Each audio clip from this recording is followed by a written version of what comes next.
Скандал с другом Путина, шантаж, угрозы и подкуп – все это может уничтожить последнюю надежду остаться у власти. Последний приказ: войска готовы начать наземную операцию, срочная переброска дополнительных сил. Вынужденное решение властей, служба с 12 лет, новые правила снижают планку, но говорят, что в бой отправлять не будут. Все, что известно на данный момент, расскажем. Партия назначила наследника престола. Кто принимает бразды правления самой большой воюющей империи 21-го столетия? Дагестан атакован, ЧП в регионах и ноль подготовки от властей. Что происходит? Об этих и других самых главных событиях воскресного вечера 29 марта. Спасибо, что выбираете нас. Это правильное решение. В эфире «Нехта». Я Алексей Бурлаков. Дальше только о важном и интересном. Балтика горит, дымится, и это точно не по плану. Весь ритм жизни вокруг Петербурга останавливается. Украина третий раз за неделю бьет по Усть-Луге, и медиа уже пишут о серьезных повреждениях и остановке операций на комплексе Новатэка, а также о сбоях в работе балтийских нефтяных портов России. Губернатор Ленобласти подтверждает новую атаку и говорит о 31 сбитом беспилотнике, то есть под ударом снова один из ключевых узлов российской нефтяной логистики. А в самом Петербурге черная дымка уже несколько дней. Люди жалуются на запах гари, но пропагандисты этого не чувствуют.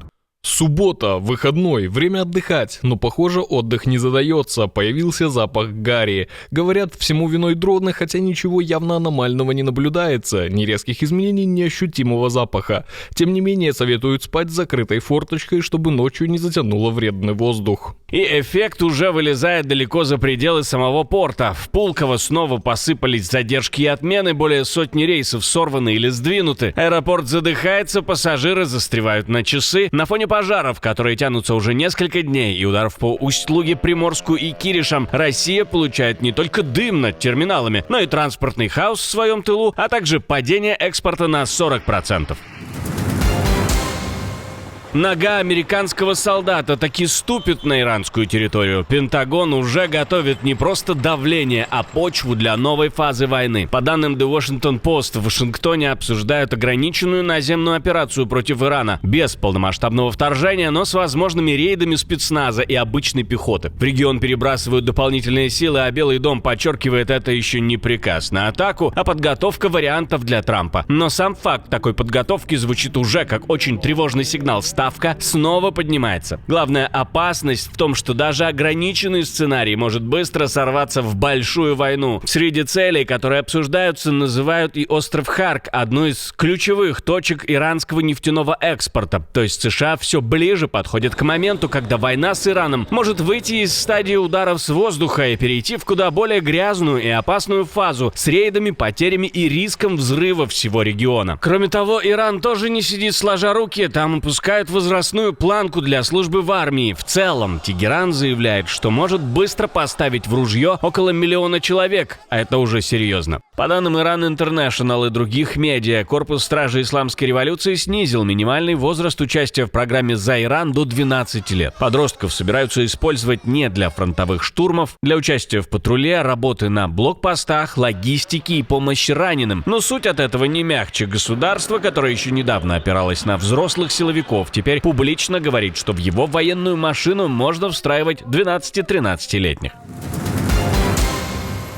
Самолеты ближе к границам, ситуация накаляется, США усиливают военное давление в Азии уже не заявлениями, а новыми стелс-истребителями. На базу Мисава в Японии прибыли первые F-35A. Это начало постоянного размещения новейших американских самолетов на севере страны. Формально речь идет о сдерживании и усилении союза с Токио. По факту это прямой сигнал сразу и Москве, и Пхеньяну. У границ России и КНДР появляется еще более жесткий воздушный кулак. И важен тут не только сам факт переброски, а ее смысл. F-35A — это уже не просто истребители, а летающий центр разведки, наведения и удара. То есть США не просто добавляют самолеты, а поднимают технологическую планку военного присутствия в регионе. Вместе с интеграцией с японскими силами это все выглядит как подготовка к сценарию, где отвечать на угрозы собираются быстрее, точнее и жестче.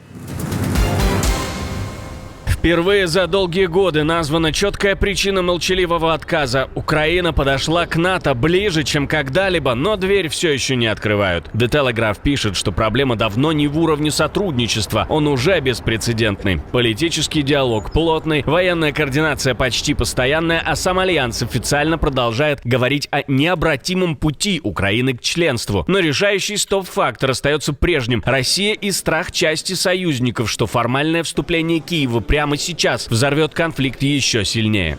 Невозможность вступления Украины в НАТО в ближайшем будущем – это только политическая конструкция, ни больше, ни меньше. Ее можно бесконечно укреплять, а можно очень быстро разрушить. Именно поэтому спор идет уже не о том, нужна ли Украина НАТО, а о цене и моменте этого решения. Сторонники Киева говорят, что война началась не из-за членства в Альянсе, а потому что Москва хочет уничтожить украинскую государственность. Противники внутри Запада по-прежнему боятся прямого столкновения с РФ. В итоге получается странный парадокс. Украина для НАТО уже почти своя, но именно война, которая доказала ее значение для безопасности Европы, пока и держит ее за порогом. Выборы ближе, разоблачение все жестче. В Венгрии взорвалось расследование, которое бьет прямо по избирательной машине Орбана. Документальный фильм «Цена голоса», снятый независимой командой после месяцев работы, утверждает, в бедных регионах людей запугивают, подкупают и буквально загоняют к урнам за правильный голос. Кто-то куда-то что-то привез, пачку денег размером с палету. Послушайте, если это правда про пакеты по 50 миллионов, которые развезут в 156 мест, то это сразу дает представление о масштабе. Представьте себе, 50 миллионов форинтов в 200 мест. Это уже 8 миллиардов форинтов. Непосредственно перед выборами будет так называемая выборная мотивация. Ну, сейчас это может быть картошка, может быть подарочный пакет, но это может быть и купюра в 10 или 20 тысяч форинтов. Авторы собрали более 60 интервью в разных общинах и говорят, что изначально искали только отдельные случаи подкупа, а в итоге, по их словам, наткнулись на целую систему зависимости, где голос обменивают на деньги, дрова, лекарства, работу и даже страх потерять детей. В 4 часа дня мне позвонил господин мэр и говорит: «Послушай, дядя Дьюла, завтра утром здесь уже будут сотрудники службы опеки, и я велю забрать детей». Он даже не дал мне договорить, бросил трубку. А на следующее утро без 2 минут 8 соцработники уже были здесь. Я спрашиваю соседей. Сначала говорят, что ребенка просто берут под опеку, а мэр уже заявил, что заберет его, велит увезти. Самое токсичное здесь даже не сами суммы, а логика. Если верить героям фильма, речь идет уже не о разовых махинациях, а о схеме, которая паразитирует на бедности и превращает выборы в торговлю выживанием. В некоторых деревнях, которые попали в расследование, Фидеш, это партия Орбана, раньше получал от 80 до 100% голосов. И именно это подтолкнуло журналистов копать глубже. Власти Венгрии эти обвинения по существу пока не развернули, а один из министров лишь заявил, если есть нарушения, пусть МВД разбирается. Следующий после Трампа. Президенту еще далеко до ухода, но в лагере республиканцев уже обозначили главного наследника. На конференции CPAC в Техасе, это крупнейшая ежегодная конференция консерваторов США, вице-президент Джей Ди Венс взял 53% в традиционном опросе консерваторов и уверенно вышел в лидеры как возможный кандидат на выборы 2028 года. Марко Рубио резко рванул вверх и занял второе место, и у него 35%, то есть внутри правых уже вырисовывается новая иерархия. Венс как продолжатель линии Трампа, Рубио как усиливающаяся фигура на фоне внешнеполитических кризисов. Но важное другое, это еще не официальное выдвижение, а сигнал о настроении ядра консерваторов. Если еще недавно вопрос звучал «кто после Трампа?», то теперь ответ внутри МАГА чаще всего выглядит так. Первым номером идет Венс, а Рубио уже дышит ему в спину. Америка снова вышла на улицы, и протест уже не выглядит локальным шумом. По всей стране прошла третья волна акций No Kings против Дональда Трампа. Люди протестуют против жестких депортаций, войны с Ираном и того, что сами организаторы называют размыванием демократических норм. Марши и митинги прокатились от Лос-Анджелеса и Нью-Йорка до Филадельфии, Атланты и Сиэтла. Но главное, протест расползается не только по мегаполисам. Все больше людей выходит и в маленьких городах. Well, I immigrated from Germany. Я сама эмигрировала из Германии, и поэтому узнаю фашистов, когда их вижу. Мне все время вспоминаются люди, которые поднимались в 1930-х годах в Германии, и я чувствую, что мы обязаны что-то сделать, мы должны с этим бороться, иначе просто потеряем свою страну.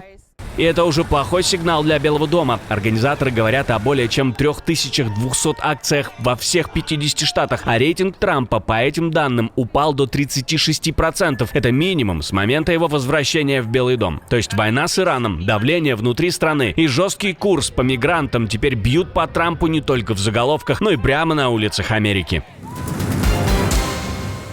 Стихия напала на Дагестан, его уже не просто заливает, там начинается настоящий региональный коллапс. В Махачкале объявили режим ЧС после сильнейших ливней и наводнения, а без света, по данным властей, остаются более 327 тысяч человек и 283 населенных пункта. Медиа пишут, что в Хасавюрте из-за паводка обрушились 2 пролета железнодорожного моста, то есть удар пришелся сразу и по домам, и по электричеству, и по инфраструктуре. Людей эвакуируют из затопленных домов, мосты рушатся, а улицы превращаются в реки. Власти говорят, что к непогоде готовились. Но как-то не очень на это похоже. Масштаб бедствия оказался сильнее ожиданий, а дожди, по прогнозу, могут продолжиться до воскресенья. То есть для Дагестана это уже не просто ливень, а затяжное, чрезвычайное положение с последствиями.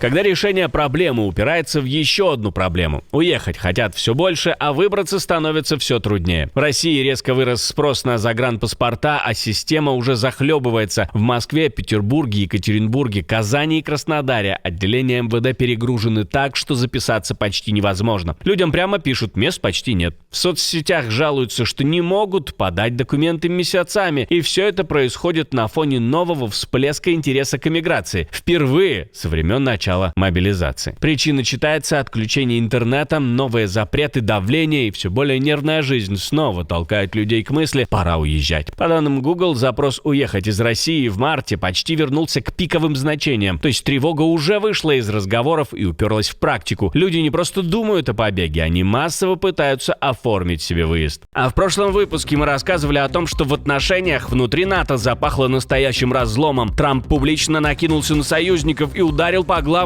партнеру в регионе. Также говорили о теракте в европейской столице и о масштабной проверке в Альянсе. И, наконец, обстрел китайских офицеров. Тяжелое оружие работало почти в упор, как в демонстративной расправе. Кто дал команду на решающий удар? Посмотрите, если еще не видели, а мы с вами встретимся уже утром.